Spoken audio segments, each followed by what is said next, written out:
guys, good morning. Welcome back to part 2 of this video series where I'm planting up this little corner in our garden. So let me recap real quick what I did in the first part. First of all, this used to be our rose garden. It kind of still is. We're going to be working on it in small, manageable chunks. This corner in particular was getting way too much shade and the roses were not happy. And so we planted the Crimson Queen Japanese maple right back here, and then 3 Tuff Stuff Ah-Ha Hydrangeas, which I've been really enjoying, and I placed this bird bath from Henry's studio. So in today's video, I'm going to kind of finish off the area. So I've got some hostas here. These are coast to coast hostas, beautiful bright color, and they get quite large. I think it's going to be gorgeous. I'm also planting this arborvitae. This is called a tiny TOTT. This one is going to be out next year actually, and I'm so excited about it because I really like formal gardens. You guys know this if you've watched our videos. These grow only 12 to 24 inches tall and wide, so this is pretty much full grown, and they grow in this natural globe shape without being pruned. So I love boxwoods, and I would have them everywhere in my garden, but they do require maintenance because they'll get kind of woolly looking, and you need to go in and kind of shape them up so that they look tighter. That's my style anyway. So to have something that I can plant here that gives you that formal look without having any maintenance is awesome. And I know it looks kind of funny in the front of this bed. If you back up kind of a little bit and look at the whole area, there's this walkway that goes up to our back sun porch door. So I'm flanking the walkway with these 2 evergreens kind of as my anchor. So when I was initially planning out this corner, I was actually thinking, okay, what is this gonna look like in the winter? What can I put Christmas lights on? And I didn't really have anything. So I decided to add these 2 in. I think it's going to be really sweet. And then the eventual plan, so the future, I want to come in with lavender on both sides of the sidewalk and do just a long row of lavender on either side, and then finish them off with another couple of tiny TOTT arborvitaes on either end. So I think it's going to be that'll be my formal touch over here. That'll be kind of my unifying design, and then I can back plant it with all kinds of pretty things. So what I want to do is get these things in the ground, show you what it looks like, kind of explain how they're going to grow, and then I'm going to add in a few little annuals for extra color.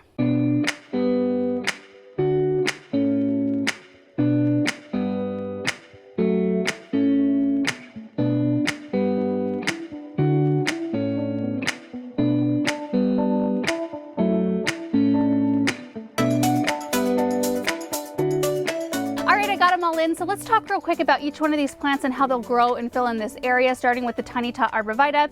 So like I said, it grows about 12 to 24 inches tall and wide, so it's pretty much full grown, and I shouldn't need to prune on it ever, which is amazing.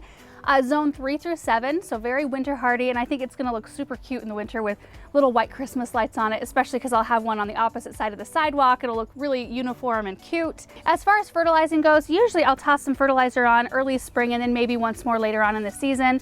In most areas, I'd recommend that you use like a real neutral fertilizer like a Spoma Plantone. I use a Hollytone, which is more of an acid-based fertilizer, but that's only because we have crazy alkaline soil. So unless you know that you have really high pH, I would use just Plantone on something like this. So let's move back to the hostas and talk about those. So this is a coast to coast hosta. So the first thing that I wanted in this area was a bright pop, and this is definitely bringing that bright color because it's got super kind of yellow gold leaves, very heavily ridged and really thick. I think this is just such a beautiful plant, and they get quite large. So it'll grow about 28 inches or so tall, and then it'll spread out about 3 feet. So that's about 1.5 feet from the center. So, you know, about this big. That's a pretty good sized perennial right there. And I think it'll be a really good step down from the hydrangeas because these do grow a bit taller, as is the Crimson Queen Japanese maple. I'll be kind of cutting the branches up a little bit so that the hosta right behind me will kind of fit right underneath that dark colored red foliage.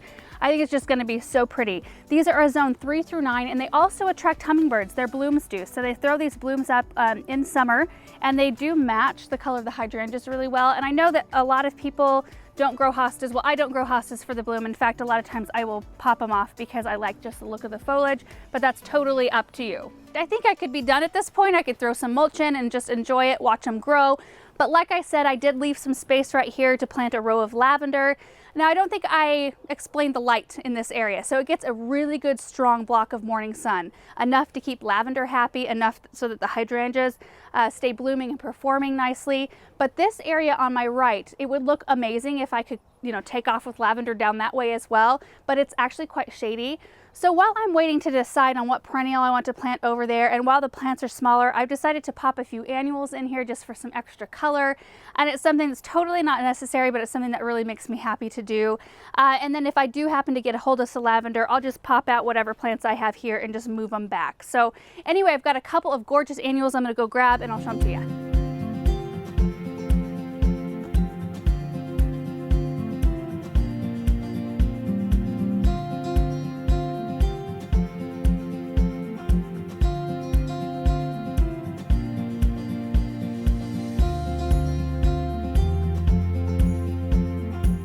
Got all the rest of the plants in and the mulch, and I think it looks so pretty. I'm so excited about this area, especially because it was just fun to tackle a small spot instead of tackling this entire area, because that would have been a whole lot more work, taking a whole lot more plants, and now I can have some time to think about the rest of it. So until I get my lavender to fill in this side, and then until I decide what I want right here, I'm using the Hippo Rose polka dot plant, which is a new one to me. I've never grown it before. I've grown the old-timey varieties of polka dot plants as house plants. In fact, this one is a really great house plant. You could dig these up before the first frost and winter them over inside if you wanted to do that, and they do great. And you can use these in sun or shade. So it's perfect for this spot. Since it kind of gets a little bit different light, I think that they'll do really, really well. So they grow about 16 to 22 inches tall, so I really expect them to fill in this area and just be a nice weight to this area. Lots of color. It looks like this whole area is in full bloom, even though this is just foliage. And then kind of tucked in around the back, I've got some Endless Flirtation Browalia. In fact, let me come right over here. You can really see it in this spot.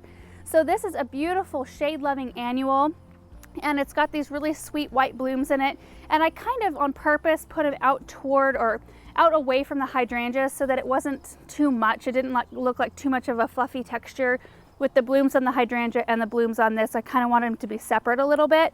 These will grow about 12 to 16 inches tall, which I think will be great. You see this area from almost every single direction. So I think it's just gonna all grow, fill in, and just be beautiful. Another wonderful thing about these annuals, both of them, is that they're both heat tolerant, and that's great for me because I live in a very hot climate.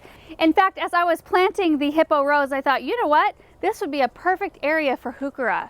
Like some beautiful bright color of heuchera would be great in here, and then it would be something that would come back every single year.